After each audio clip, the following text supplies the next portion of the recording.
Hi folks, welcome back to my top now 200 board games of 2021 in my collection.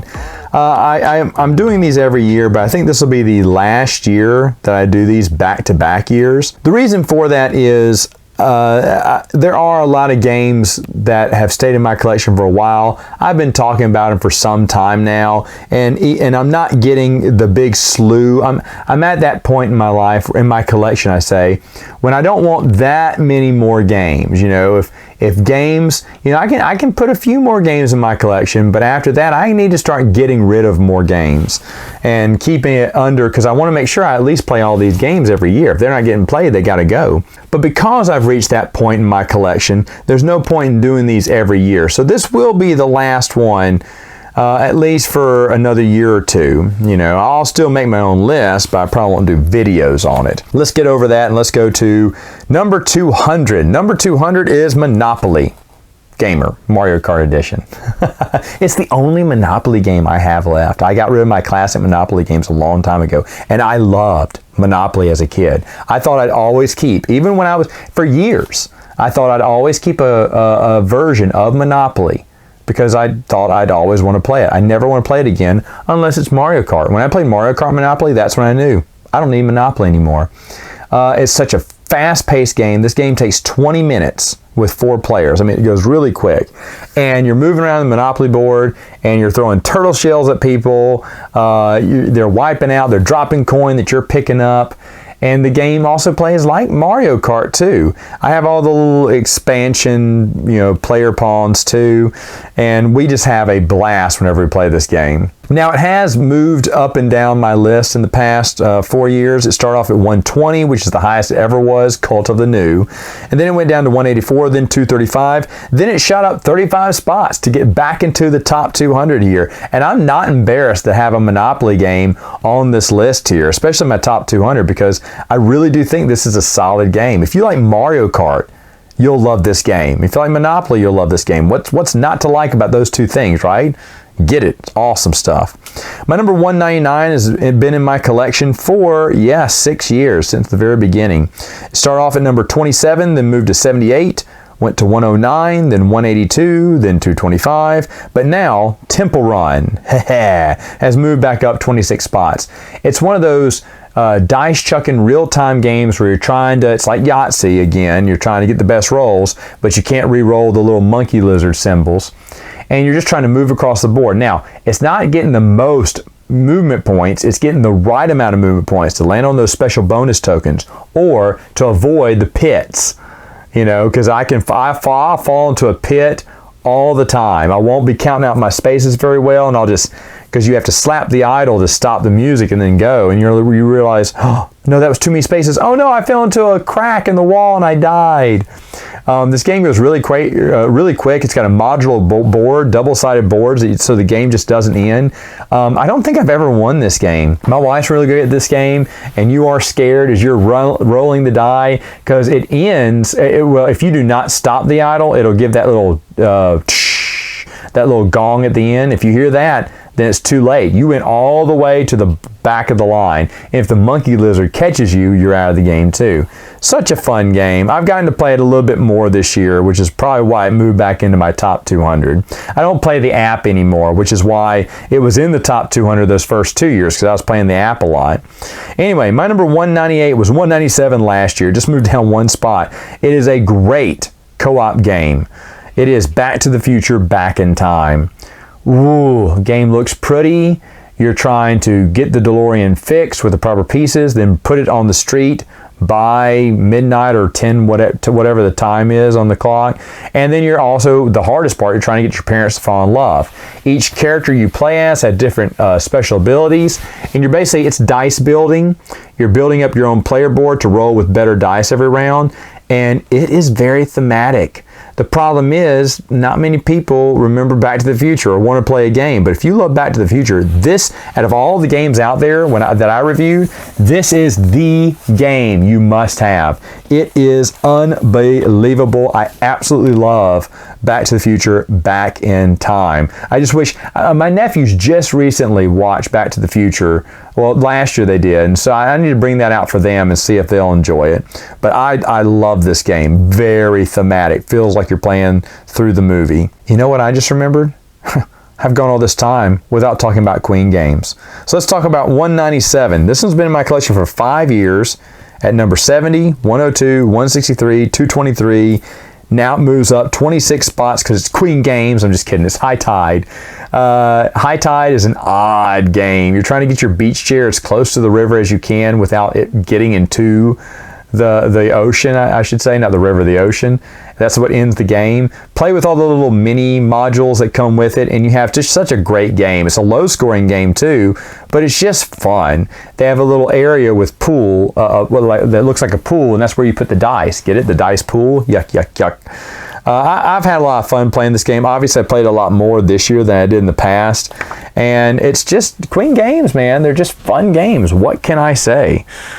All right, let's see. I lost my spot here. Oh, 196 is Big City.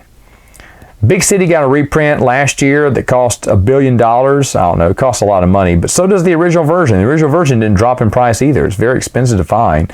So I hate that to talk about a game that no one can get, but you're basically building your own city, taking the cards and then playing those cards in a row to build out commercial areas or residential areas or parks or factories or subway stations or churches, banks, post offices, even City Hall you got to lay down.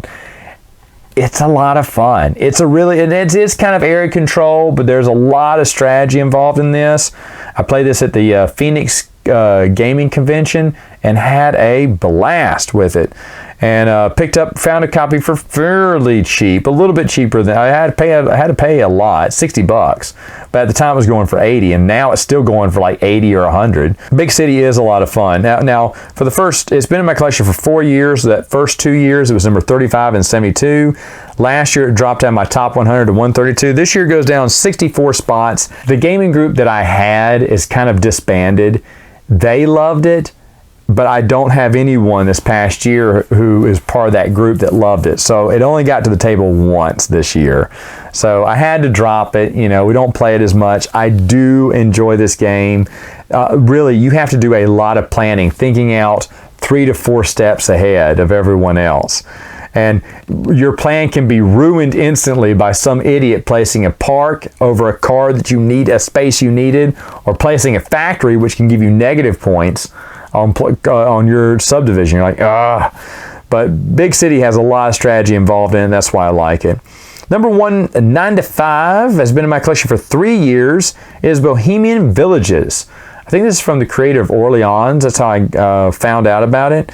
And I got Bohemian Villages. It's just, dice rolling game where you're just making quick decisions, trying to get area control over this town in different ways. It's a lot of fun. I see this game for cheap all the time. It's on sale, and I would encourage you to get it because check out my review for it. It's so much fun. It started off my list at number 146, went down to 188. It moved down 7 spots here, but only because I've got a lot of new games that are in my collection. So to be honest, it really hadn't gone down that much at all. But Bohemian Villages, well worth it. Well worth your time. Number 194 is in its sophomore season on my list. It started at number 179, and it drops 15 spots because I only played it once this year. It is Stefan Feld's Rum and Pirates. A lot of people forget about this one, and I guess in a way it's not your regular Feld. It feels a little different. It feels like a family-style game, and I can see little bits of inspiration from Feld when you put it together. But to me, it's people management as you're moving the captain across the board, placing your men behind him, going to certain actions on the board, and any of those actions, if you have the right strategy, can score you points. These tiles can be shifted around and twisted around any way you want, so the layout of the town that you're in will always be different. And it came with an organizer for all of the tokens. Thank goodness, because that's a lot of little mini bags you'd have to sort through every game. And Stefan Feld was genius. He had them design it with a storage, like a little game trays before game trays was a thing. Yeah, that you could put your little pieces in its own game tray. So for me, it's a really fun. It does cost a pretty penny, I think. So it's not worth the amount people are trying to sell it for online. Feld is not infallible, in my opinion. There's a lot of Feld games you will not see on my list here that I do not want to talk about. But Rum and Pirates is a good one. I just don't get to the table that much, which is why it dropped down to 194. My number 193 is a racing game, and it is beautiful. Ave Caesar. It's a double-sided board. Everyone has the same deck of cards, but they're shuffling them up. They're only playing one at a time, and they're slowly moving their chariots around the double-sided board. Whichever track you use, they run around twice. On one of those turns, you got to go the long way, go up to Caesar, flip him your little coin. I don't know what the coin or the figurines are made of, but they're made of like clay or something. It's really nice, and it's a lot of fun. But the point is to, some of these roads are very tight, like they combine together, and you can't pass through, you can't go through another player. You can move around them if space allows, but you cannot land on the same space as that player.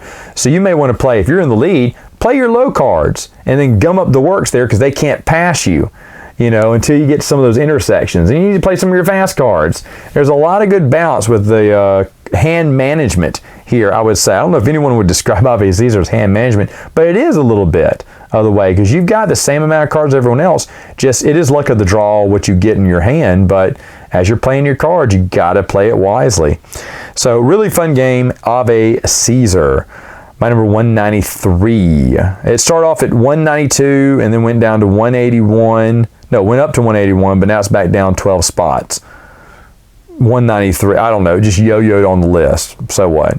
All right, my number 192 has been in my collection for 3 years, is Helios. Helios is a game where it's basically your world building. You're moving the sun around these tiles. The tiles are generating resources. Those resources can be cashed in for extra victory points or extra things you can do in the game. It's a drafting your actions, and sometimes you need a certain action, but you need it to be a certain color, because if you get X amount of the same color, you will get a bonus action. You definitely want to strive for that, because that bonus action can make the difference. One extra turn does make the difference on winning this game. But I like that because you're like, ugh, I don't really need to do this option, but I need that color token, so I'm going to take it. And that's why they did the game. I had a chance to trade this away, and I did not want to trade it. Someone asked if, we were trying to make a trade. He's like, well, what about this game? I was like, no, I'm sorry. I think I'm keeping that one. I don't get the theme of this, but that doesn't mean I don't like it. Helios started on my list at number 132, went down to 147. Now it's dropped in 45 spots. I can only imagine why. It's probably because I didn't play it that much this year. If I don't play a game that much, I just kind of played it once and just moved on. It didn't get a second play. It wasn't in my mind. Because I remember the girl in my gaming group who loved playing this game, she has a boyfriend now. So she's not coming over. But she loved the game, so I played a lot with her. This year, we hardly played it. We only played it once. Okay, so that's probably why it dropped down to 192. All right, 191 is Arcadia. Oh, Arcadia. You're playing these cards, collecting these pieces, moving these Tetris-like pieces on the board, trying to cover up certain areas to get you extra men, bonus points. You're also trying to enclose other Tetris pieces on the board. That means you get a seal. And with that seal, you have three or four flags on your player shield. You remove one of the flags and cash it in to score points that round. How much are those seals worth? Well, that in is another strategy where every time you take a seal of that color, you're putting in a piece of the castle on the board, and whatever is in the center of it, whatever emblem is on the center of it, can count as extra victory points per seal that you're turning in. Really smart game, and I do enjoy it. It started off on my list at number 185, dropped to 120, dropped to 142. It moves down 45 more spots on the list. Here I am talking about it. Matt, why did it free fall? Probably because, again, I only played it once. I had a great time, because if you cash out, a lot of people make a mistake and they don't cash out all their flags in time. Because once the game's over, it's over. And it could end like that. And you're like, oh, the game's over? Oh no, wait, can I cash out? Nope. Too late. I've seen people not cash out. I've seen people cash out way too quick and then can't score victory points for the rest of the game. And even though they got some big victory points, people could and did eventually pass them up. So, but Arcadia, another game I see for super cheap that I love, but that's just me. I'm always cheering for those lesser known games. All right, folks, so there you have it. That is my first out of the top 200 games in my collection. What is next? Well, you'll have to tune in and find out next time.